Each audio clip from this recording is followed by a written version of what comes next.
Welcome to the Three Seasons Podcast. I'm your host, Tyson Nagasaka. On the Three Seasons Podcast, we talk about the three seasons of wealth: accumulation, protection, and succession. Today, we have a clinical hypnotherapist on and author, Kirsten Bloomquist, to talk to us about the mind and money and what are the contributing factors to your success and what are some of the roadblocks that are in the way. Right. Thank you very much, everybody, for joining us today. Very excited to have a special guest on. We have Kirsten Bloomquist on, and she's been a friend in the industry and outside the industry for probably close to a decade. And she has some very unique stuff. And so I'm just gonna kind of run through some of her highlights that I've seen online, and then we'll get into letting Kirsten introduce herself. Um, One of the things I really like in your bio, it says you help entrepreneurs program their mind to get what they want. And I've seen that in action, and we've seen some testimonials, and I can't wait to have you talk about that. You're a clinical hypnotherapist and a master hypnotist. And I think that's really cool. And seeing you solve problems and identify things that people didn't really know that they have or know how to overcome. And I'm really excited to have you on. Kirsten, thank you very much for joining us. Thank you so much for having me here, Tyson. I'm really excited to be a part of this and to chat with you and share some of my knowledge with your audience. So, Absolutely. yeah, a little bit about myself. I've been doing hypnotherapy for over 12 years. It's been a long time. And it's been quite an interesting journey because I entered into this industry with complete skepticism, did not believe in hypnosis. I thought people are all faking it when they go into hypnosis.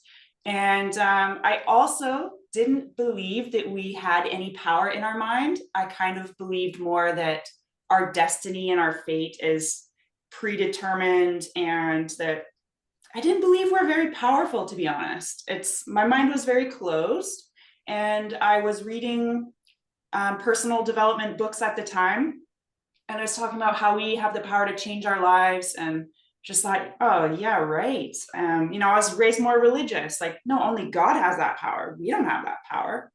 Um, and so when I heard about hypnotherapy, there was something like a curiosity in me that I had to go test it out for myself to see what it was. And then I saw, there's some potential here. So I went to school for it and I loved every minute of it. But I still didn't believe in it because I wasn't getting results when I was in the class. When the other people were practicing on me, and the instructor said I was unhypnotizable. And so I was just like, man, this thing seems like a joke. And so I honestly just put out something on Facebook to my friends, like, hey, I'm studying to become a clinical hypnotherapist who wants to do some hypnotherapy for free at that time. And I had a few volunteers and I tested things out with them and I saw amazing results. So I thought, okay, there is something here to it. And honestly, it took me a few more years after that, a couple more years, I believe, to figure out how to work with a mind like mine, because mine is a bit more on guard. And so it took a while before I started to get results for myself. But I became grateful for that process, because then I learned that there are minds that are a bit more difficult to work with, in a way that your guard is up more. And it's like giving someone the command to go run a marathon. Yes, some people can go do it. They're in shape.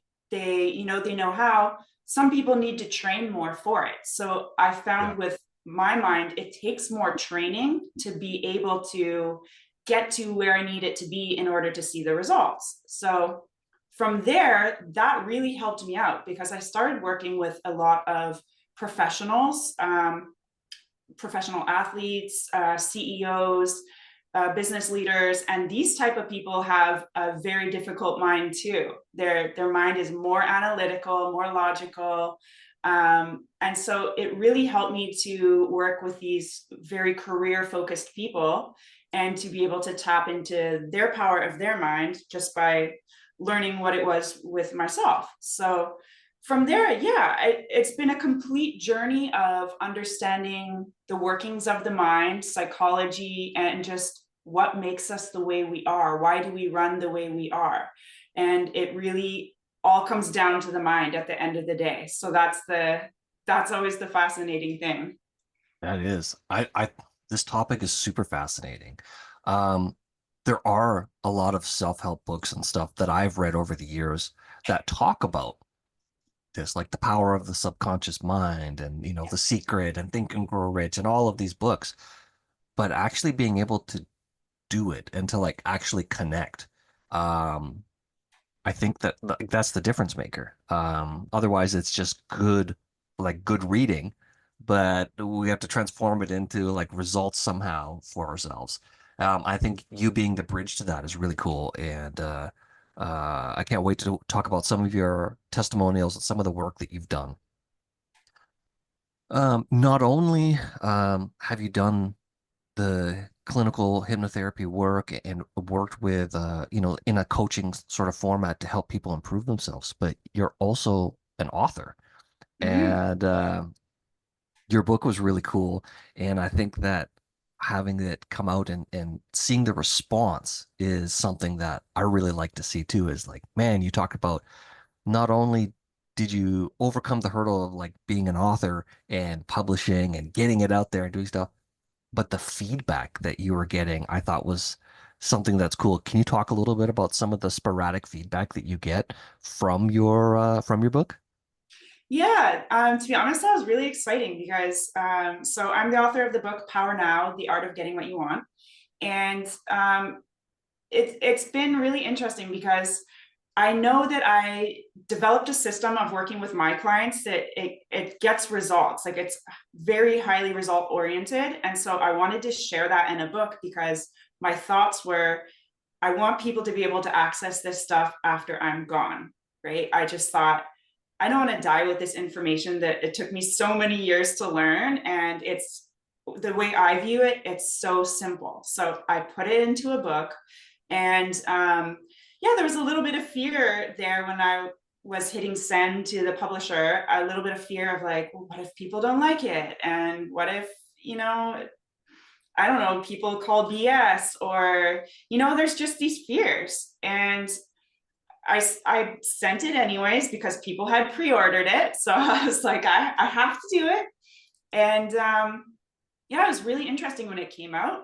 I was getting a lot of people reaching out to me and people ordered it from around the world, which I wasn't expecting that. And then they would literally like reach out on social media and share a selfie with my book, or during the pandemic people were emailing me and telling me how it was helping them, and helping them with different things like to drink less alcohol during the pandemic, right? Like people were drinking more at that time because of the Yes, stress. we were.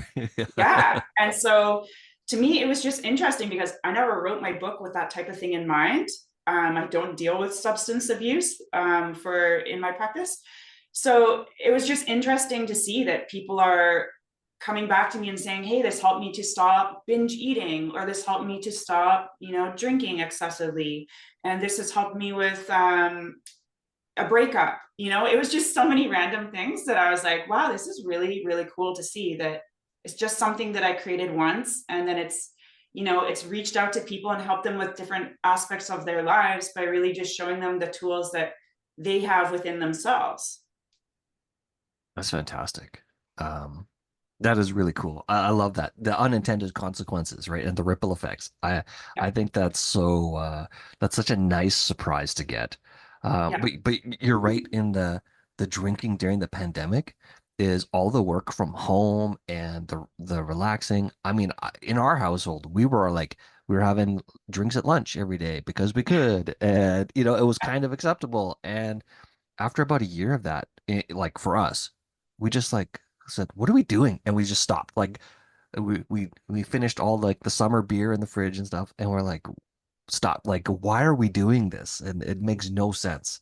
And it was just because things had changed, so we're doing this now, and we get down the road, right? You do it for a long time, and you're like, "Why are we doing it?" And yeah, it was interesting, but that's a common theme that I'm hearing now is people Yeah. said like, "Hey, they stopped because it was fun at the beginning to, indulge and be at home and work from home and do this, and everyone's having like drinks at work, right? Drinks at work. And yeah, I guess I don't know what that does for people in terms of like psychological damage or physical damage, but I've heard the story a lot now is people just said like after that they're done. And I don't know, maybe that's a good thing. Like if you have one pack of cookies in the house, there's like scarcity, so everybody eats the cookies. But if you have like 12 packs of cookies in the house, everybody gets sick of them and they never finish the last few, right? I love that. I love that logic. Versus me, I'm like, I don't want cookies in the house. That's good. Yeah, That's better. That's better. yeah. So some of the clients that you've helped and the stories that you've been able to share, I thought were really powerful in going in and sort of unlocking and maybe unblocking certain things. Do you have like maybe one or two that you're allowed to share where you're able to help the client overcome or unblock something so that they could be more successful and ha have more like penetration in their business? Yeah, yeah. So, for instance, when I work with entrepreneurs or people who are very like career oriented, a lot of people approach me when they are like on the brink of a mental breakdown, because all of a sudden, something's kind of happened externally in their life, and now they are having anxiety and panic attacks. And maybe they've had an anxiety their whole life, they've dealt with it, but now whatever it is that used to work for them isn't working anymore. And it's like just getting so much worse that they're just even feeling like I either have to take time off my work, or I have to, maybe I just need to quit and throw in the towel altogether, right? Which would be detrimental after all these years that you've put in to build your career or your business. And just because of the anxiety, like I need to quit and, pack up. So I get a lot of people that come to me with that, where their system is just in this state of overwhelm. And I use, again, my formula that I've outlined in my book, Power Now, and it's the Power Now method. So it's essentially when people come to me and they're at their worst and they're like about to throw everything away. And then it's really just resetting their system in a way, like resetting their subconscious mind. Because if you look at it, like when a person is stressed, it's like every little thing that adds on top of that stress weighs more than an average person who doesn't have that heavy pile on them already, right? So it's like Okay. every little thing. And so they'll notice like, things that never used to bother me are now just making me want to like have a mental breakdown, right? And puts me into anxiety for days and I can't snap out of it. It's like things like that where these little things are adding up. So when I use clinical hypnosis, we are basically removing that excess weight that's placed on them so that we can reset them to a healthy point of dealing with anxiety. Because you're always going to have situations in life that are going to trigger anxiety, but it doesn't need to trigger an anxiety attack. It doesn't need to make you quit your job or your business. It's learning the coping skills. So sometimes just events or circumstances happen in our lives that puts us into that state of overwhelm, and it's about having the healthy tools and coping mechanisms to remove that. So I have worked with quite a few business owners where during the pandemic and even recently, where they were like, I'm going to throw everything away. And even to the point where they could lose their marriage, their relationships, things like that, because they just can't cope with day-to-day life anymore. And here they were like very successful. So definitely was able to help them. And just in a few sessions, we reset them so all that stress and pressure is gone, and then give them new tools so that I even had one lady that I just finished working with recently. She works in the medical field, and she was really on the verge of a breakdown and throwing away her career. And then when we worked together, I helped her so that when she goes back to work and she's dealing with coworkers that she doesn't even like, or they're bossy and demanding and they always ruin her entire day or her week, I gave her the tools with her subconscious mind that she can deal with those people. And now for the first time ever in her life, she's standing up for herself in a very professional way. She's speaking up, and their nasty words don't get to her. And then her boss took notice of this too and said, you're showing up as a different person. I've never seen this side of you before. Yeah. And then she reported back to me, like, these things aren't getting to me anymore. I know I've got my own back. They can do whatever they want. They can say whatever they want. And I'm getting through all these challenges at work that came up, and they're not even bothering me. So it's almost like being able to neutralize that trigger, that's setting you off. So that's one example of someone that I worked with. And then there was this other woman too who was like on the verge of a mental breakdown, and her husband he owns a very successful company, and he was like having all this stress and mental breakdown too, which I think kind of triggered her stress. And so I knew, okay, he's not probably open to working with me, so I just worked with her. And we're like, let's deal with your stress, your triggers, and getting you into a happy state. And so that's what we did. And each week she would come back to me and say, I'm so happy. I'm doing so well that now my husband is so happy and he's doing even better in his business. So she's like, the ripple effects of me fixing myself and my emotions and solving this actually like rippled into his life, and his business is doing so well. So she's like, it's making him money for me to see you. So that was very interesting too. That's awesome. That was definitely along the lines of a follow-up question that I was just thinking about is like the I don't know what you call it, like the osmosis effect, right? So like when one partner is stressed and unhappy and things aren't going well, how much can proximity affect like your partner and like business partner, life partner, whatever? I guess you see that a lot is what do you think that transference mechanism is?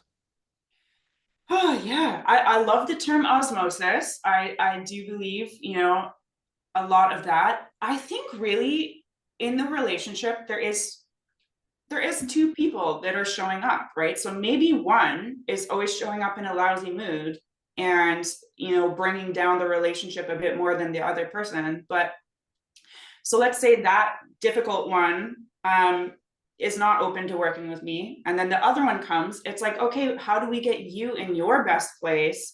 And and then you do see that they, I don't know, it's even just the way they react differently to their partner.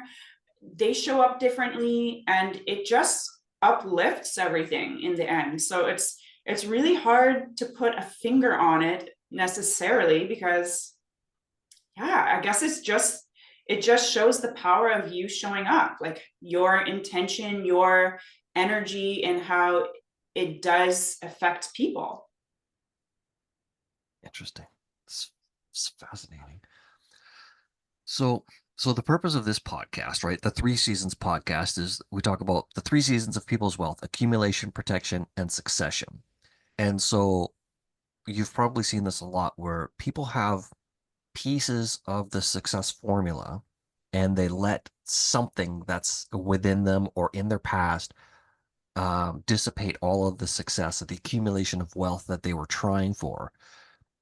What is a trend that you kind of see in people that maybe have the high income, but they're not able to like do something like get traction in terms of having or locking in that success in their life?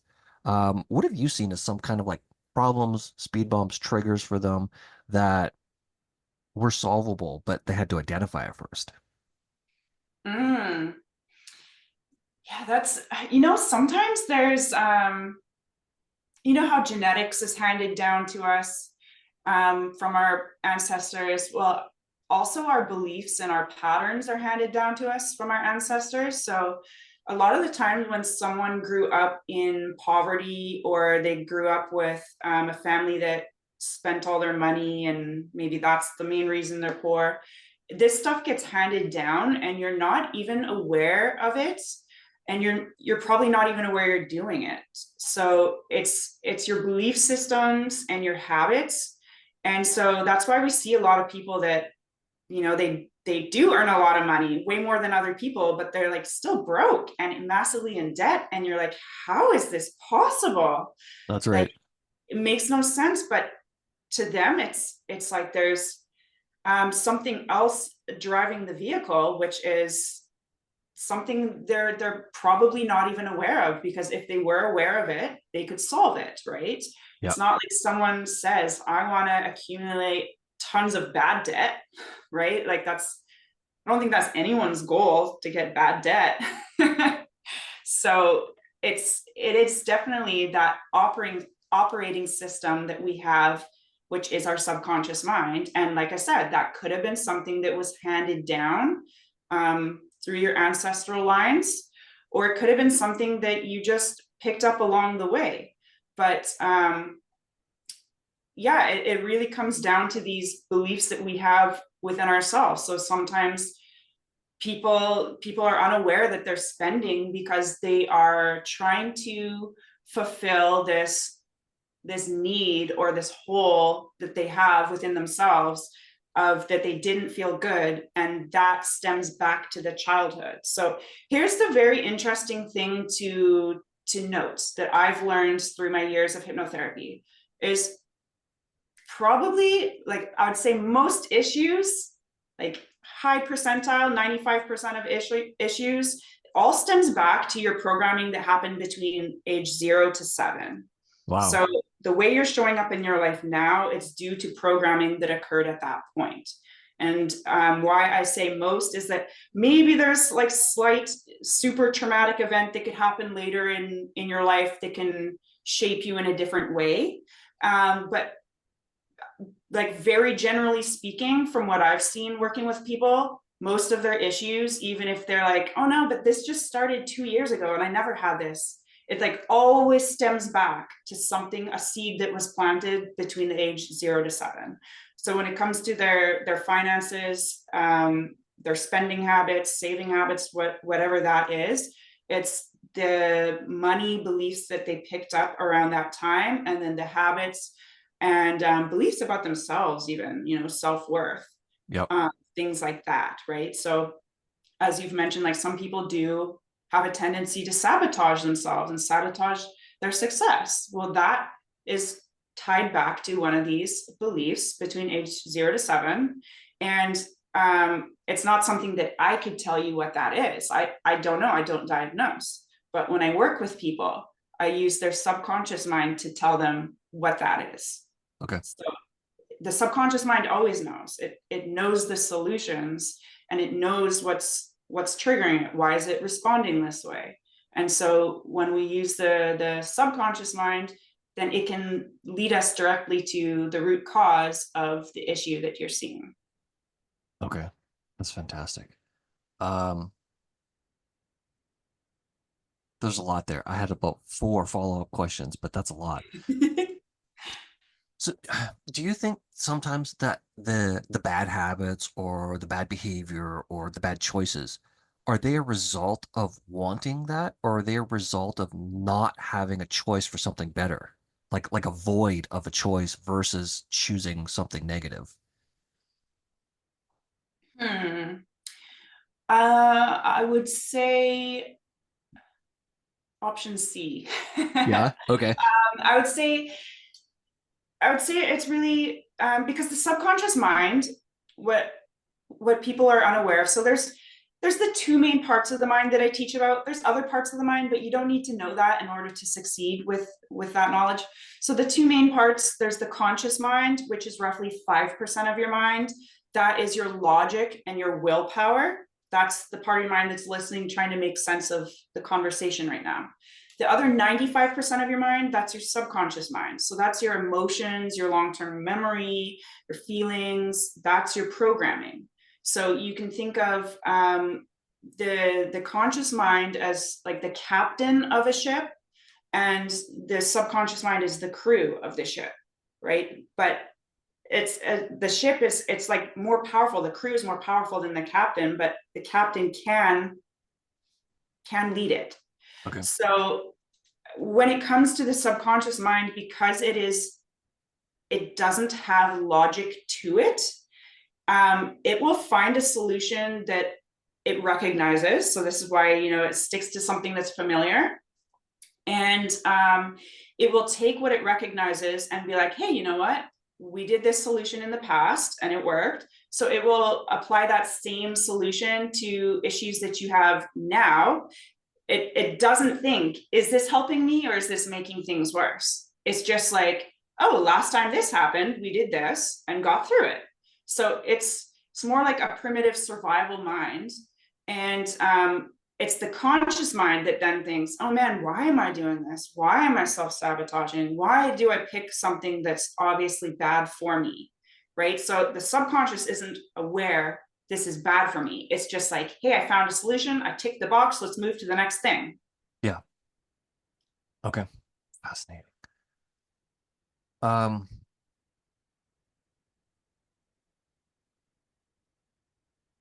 what are some of the positive trends? I think we've talked a lot about negative stuff. What are some of the positive trends that you see in the the human experience that when somebody comes, I don't know if they come to you enough, but they come to you, they're already having good stuff happen and they want a performance enhancement.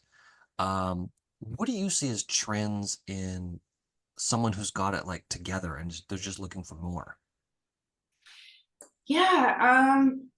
So what I do see there are a couple people like I've noticed highly successful people, they are always open-minded to, they're aware that, okay, I'm doing well, but I can always do better. And they like to work on themselves. They like to improve themselves. And they're also very aware of maybe the areas of their life that need to be tweaked a little bit. So there are people like that, and then there's other people that they're doing well, but they're just like the biohackers. They want to learn, like, yeah, I'm doing well, I'm happy, I love my life, but I want to do better. I want to take care of myself better. I want to know myself better. I want to.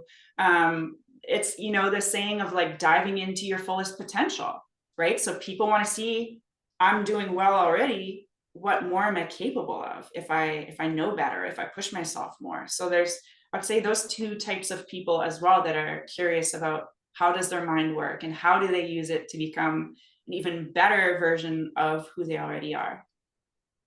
Yeah, that's interesting. Yeah, the hacking culture, it's become so prominent in the last like 10 years, right? Yeah. Whether it's fitness hacking or business hacking or whatever. I think that some of it is totally valid, and some of it I think is just for attention and clicks and like they want to get the views and things. Yeah. Um, so how how did you get started in like the business of clinical hypnotherapy, and how did that go for you starting out in a new field? Um, that was quite a journey for me because I have no, like when I started, I had no clue about business. I just knew that I'm really good at what I do. I'm passionate about it and love helping people. So that was something, to be honest, that even when I would have very successful people who make like $1 million a year, they come to me and then at the end of the session, they're like, yeah, anything I can do for you in return? And I'm like, do you know a business coach? And they're just so puzzled, like, huh? Like, I have no clue what I'm doing in business. Like, I need a coach. And this was years ago. And even these top people making $1 million a year, they're like, huh, yeah, no, I don't know anyone. And I'm like, okay. And so just like, I'll keep looking then. I think it was a big challenge because no one in my family was into business. And so it was basically just starting and like charting my own territory with hypnosis and then a business. So that was really a lot to learn. And it still is a lot to learn because things are always kind of changing, especially social media and people's attention spans and things like that, right? Yes. So it's still a lot to learn, but it was not something that came naturally to me. And I think it took a lot of courage and bold moves where I had to go and open doors for myself to get myself in front of celebrity figures or politicians or CEOs, whoever I was working with. My network grew and expanded through my own bold actions. And people would be asking me, how did you get in front of this person? And it's like, you know what? I just took a chance, like literally took a chance, and it paid off. Yeah. So that's basically what I did. And I think, when I started, I was in my 20s, and there's a bit more of, there's room for trial and error then, right? I think less fear and a bit more naivety. So you're just like, I'm going to approach these people. I'm going to try this. I'm going to do that. And I think rejection doesn't hurt as much back then. So yeah, I think that's kind of what started to open doors for me, was just taking these chances, and just with the curiosity of, well, let's see where this can go. Let's see what can happen. Yeah, definitely. What did you find in taking those chances was a tactic that worked that surprised you? Um, well, one of them, which I've spoken about with you, was the process of writing a book. That actually opened doors a lot easier for me than when I was a hypnotherapist. I opened big doors for myself and felt very, very proud with the work that I did. But that took a lot of effort and a lot of like, I need to prove to you how good I am at what I do, and in order to get your attention, in order to keep it, in order for you to come work with me, that type of thing. And that was fine. That was like a fine challenge. But then when I started writing my book, it was so much easier. The doors just kind of flung open, and then other people started opening doors for me. And then I was like, is this really happening? Like, this is really, that really surprised me, was that aspect. And again, that took courage, because I had to be the one to show up and get the process started. And yeah, that was something that, like I said, it was just surprising to see that the doors were opening, different opportunities coming in. And again, it all came down to taking a chance on myself. And people can assume, well, your publisher opened the doors for you, or your publisher got you connections. And if you assume that, that's false. It was 100% opening the doors, me choosing who do I want to get in front of, and me going for it. So it's all 100%. The contacts that I made and the opportunities that I created, they come back to me. Hmm. That's that's awesome. I guess that's a great segue for something that I did want to talk to you about is you launched a book writing boot camp this year, and it has been awesome. The first you did like a first like series of five or something like that pieces, and I just thought it was so well put together. It was so well done. I watched it multiple times, Oh, and yeah, I just thought you did just such a killer job. Um, why did you start the book writing boot camp, and what do you think people are getting from it? Because I have seen some successes come from it already. yeah. So I started it because, hypnotherapy is always going to be my passion. It's always going to be, yeah, just my biggest passion.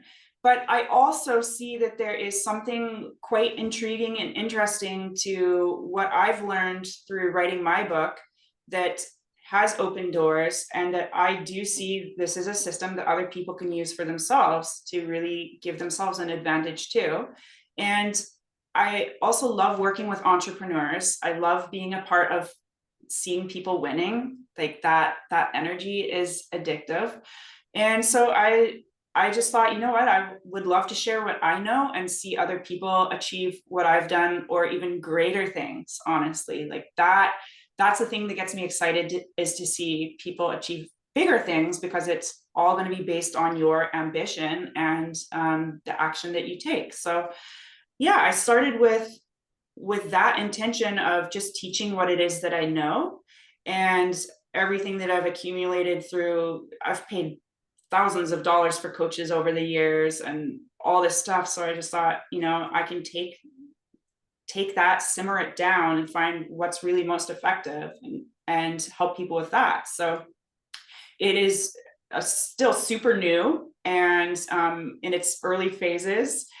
And so there's a lot of building to be done, but I've had so much great feedback for that 5-day challenge, which was awesome because, it's starting over with a new audience.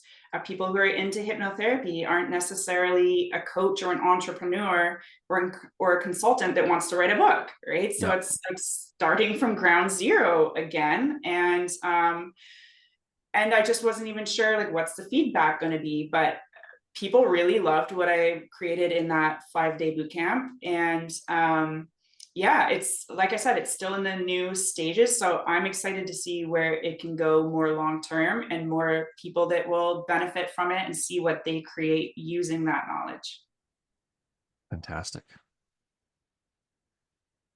Um, I guess switching back to like the financial side a little bit is we see people, especially intergenerational families, where maybe generation one built the wealth and generation two inherits the wealth. Have you worked in any of those capacities with families where you're helping them sort the cables that are supposed to be transmitting like the family message, and maybe the message is getting crossed in certain places? Um, have you worked with families like that? And what do you see as like a complication, like from generation to generation? I have worked with families like this, and it's so different from my upbringing because my upbringing there just wasn't wealth like this. So it does blow my mind when I work with families like this. And so I have seen, these families that accumulate wealth, they've got a very successful business going, and then they send their teenager to come work with me because their teenager has some sort of behavioral issues, or anxiety or something like this going on. And the parents say, I want you to straighten them out. And so it's like, okay, sure. But then, for instance, it's like I was working with one teenager who she would quite often just get into car accidents and like total her vehicle. And then, the next day find a new vehicle and her parents go buy it for her. And then the parents are just like, we're buying her so many vehicles per year. Like, what is this? And I'm like, how is she, like, she's doing exactly what you're programming her to do, because you're just, the day after the accident, there's no repercussions. You go and you buy another car and then you get mad at her for it. But Hmm. like, what is she's learning the lesson that you're teaching her. You have to tweak the lesson that you're teaching her, right? Like, if I ever totaled a vehicle, there's no way my parents would have bought me one. Yeah. I would have had to work to pay that off. So if these super wealthy families, a lot of the time I see they're taking away the pain from their child because they're still traumatized from the pain they had in their upbringing. So they are thinking, well, I want to save my child from ever having to feel that pain. So I'm going to do everything I can to take away pain from them, without realizing that pain is profound because it is a teacher. And it's necessary to teach us tools to deal with ourselves, but it's also necessary to help us evolve and adapt. And so, yeah, if you're going to take away the pain and the consequences from your teenager, you're always going to be stuck as a child and making the same mistakes, because how are they going to learn their lesson? Like, Yeah. you're teaching them a different lesson and then wondering, well, why aren't they learning the lesson that I want them to learn? Right. So a lot of the times the issues with your kids or your teenagers, it's not that your teenager is a brat, it's that you have to look at your parenting style. And parents don't always want to hear that, right? They don't want to hear, well, Yeah. I'm the problem. It's like, well, no, I'm not saying you're the problem, but there are certain triggers here that you could set your child up for better success, right? To help your child more. And sometimes it is like, it's difficult to watch someone struggle. It's difficult, especially when it's someone that you love and it's your kid and you're watching them go through pain. It is your instinct to say, well, I want to take that away from them. But sometimes it's learning that, there is a lesson, and there's a greater victory when they are able to pull themselves out, because then they learn the tools and coping mechanisms that's going to help them later in life too. So it's when you look at a very strong person, they're not strong because they have no challenges. They're strong because they continuously have challenges and they face them every single day. Right. So, and again, this goes back to, some of the people I work with that are having a mental breakdown, they think, well, if I just remove the challenges from my life for a month or two, I'm gonna feel so much better. But in fact, that's setting you back even further, because it's literally, it's like a muscle that you have. And if you're not using it, you're not training it, you're not making it stronger, it's growing weaker and it's dying. So you do need these challenges and these pains. So at the same time, I'm not saying don't ever help your kid. Yeah, help them. Maybe help them figure out, hey, what's the lesson here? Hey, what is it that we could learn here? Hey, why Hmm. do you think this keeps happening? What do you think is the solution, right? Like getting them to do some problem solving. That could be very effective. So I think that is something that I see as these families with a lot of wealth, they do want to protect, like put bubble wrap around their kid. Yeah, that's interesting. Yeah, nobody ever wants to talk about the parents' role in things. And maybe that needs to happen more. We talk about business coaching and we talk about, like you're helping the kids and we're helping performance athletes. There's not a lot of like um, parental performance coaching, right? Like people could be such better parents. And yeah, that is a very touchy subject. It Um, is, yeah. right? And that I don't want to be judgy, but you're when my kids were little, they're not anymore. And you'd go to the playground and you'd see some parents are totally uninvolved, like checked out, and the kids are there to do their thing and play whatever. Nobody's watching the kids on the playground. Like nobody's watching to see if they're like gonna get hurt or something's gonna happen or and then sometimes I felt like, am I the only one seeing this? Right? And now everybody's got phones, even the kids, and so they're checked out like to another degree. And yeah, it's kind of hard to watch sometimes. And it would be nice if more people talked about how people could be better parents. Yeah, and the number one thing to be a better parent really is like, it doesn't matter if your child is young, like a toddler or a teenager, they're acting out because they just want your undivided attention. Like, Yeah, and you don't have to give them 24 hours straight. You give them a few minutes where you're looking them in the eyes and making them just feel seen and heard and acknowledged, that goes a long way later in life. Like it really does. yeah. No, you're right. You're right. It's interesting to see um, some families that they have such a different relationship like within their family within the generations of their family, and then you see other ones that they seem well put together, and then you get behind the scenes and you think, man, they could be so much better if they had some of these connections or they talk to each other a certain way, or they appreciate each other, and it's interesting. Sometimes it's cultural, but yeah, I've been behind a lot of inside a lot of family homes, and you see it behind the scenes, right? And you think some people do it really, really well, and they even make you feel good when you go to the house. And then the other ones, it feels very cold. Yeah. Yeah. And I mean, here's the interesting thing. And I apologize for bringing up the Kardashians on your podcast, but I'm gonna bring up the Kardashians, okay? So Okay. sorry for going there. But if we look at the Kardashians, they stick together as a family unit. And it's not one of them that succeeded. Like Kim Kardashian, she could have succeeded on her own and been super famous. And then the rest of her family, they were still wealthy. They would have been fine, right? But they decided to go into this together, stick together, have each other's back, build each other up, help each other out.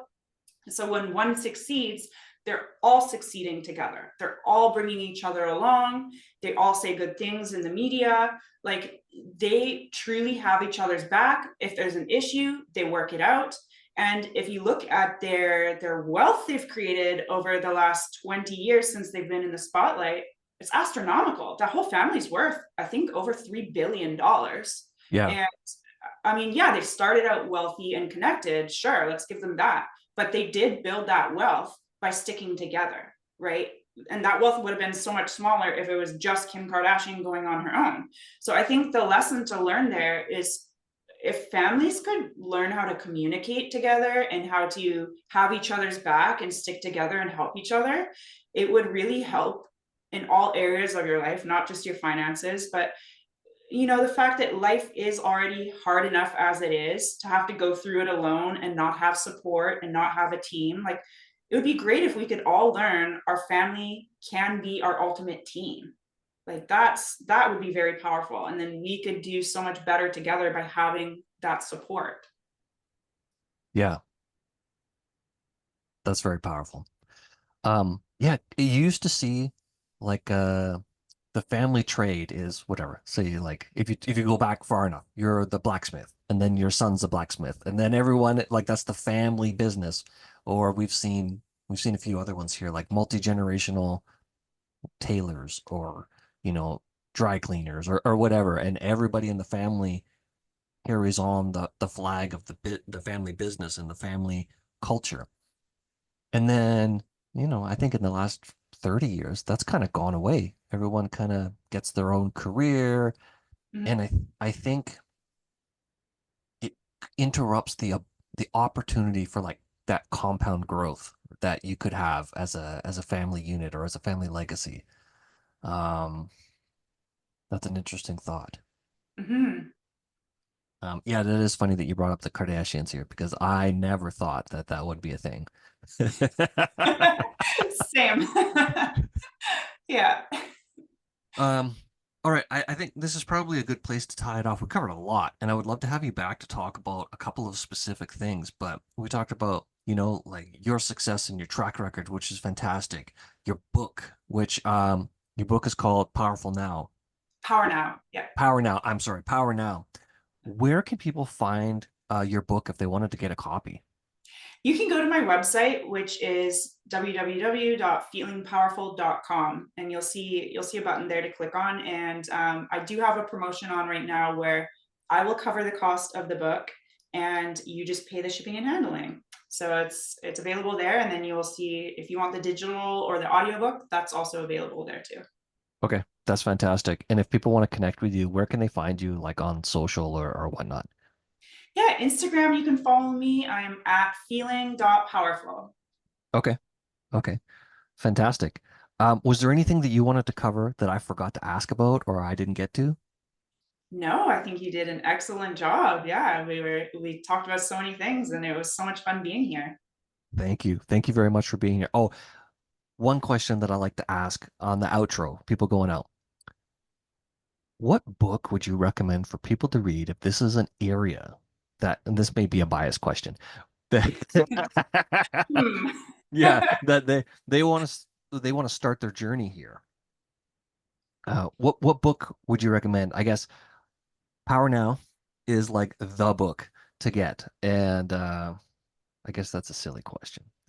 Um, Well, no, I mean, yeah, if you're just wanting to start to learn about your mind, I would say my book is the most condensed, and yeah, that sounds biased, but it is condensed, it's precise, it's got step by step what to do to access your subconscious mind. I even teach you self-hypnosis. Like, there's so much within that book. So if that's what you're looking for, is to access your subconscious mind, then I think that's a great one to start with. okay, fantastic. And then the follow-up part to that is, what podcasts are you listening to that you think are really good right now? Oh, well, interesting. So, um, I would say, so there's one that I'm listening to in business right now that is it's newer, and it's someone that was my previous business coach, Okay, Juliana Garcia, and hers, it's called Exposed. So it just okay, has a few episodes right now, and I really like it because she has a great perspective in the fact that she's an immigrant that came to United States. She started, with nothing. She's not one of these people that succeeded overnight, because I think a lot of us find that so unrelatable, of like, I started my business and 2 weeks later I had $100,000. Like, okay, yeah, cool, good for you. yeah, Um, hers like she talks about failure. She talks about how she had to try several things to succeed, and she moved around a lot. And I find it very, and she offers really good information. So I think from what I've listened to so far with that podcast, it is good. She's very precise with her words because she is a copywriter, so she understands the power of her words too. Um, I think that's an excellent one to start with for kind of like business. That's fantastic. I'm going to check it out. Yeah. Uh-oh. All right, Kirsten, thank you very much for coming on. I really appreciate you taking the time to do this. I took a bunch of notes. I learned a lot. I'm going to go back and listen to this because there's a few things that I want to hone in on a little bit, and I can't wait to have you back on and talk about a few different topics that came to mind as we were talking. But thank you very much for doing this. Thank you so much, Tyson. Thank you for listening to another episode of the Three Seasons podcast, where we discuss the three seasons of your wealth accumulation, protection, and succession. On this episode, we had clinical hypnotherapist Kirsten Bloomquist. And if you wanted to know more about Kirsten, you can check out her website, feelingpowerful.com. On there right now, she has a promo where you can get a copy of her book, Power Now. And you can check out the details on her site, how to get that for free. Thank you very much. We'll see you next time.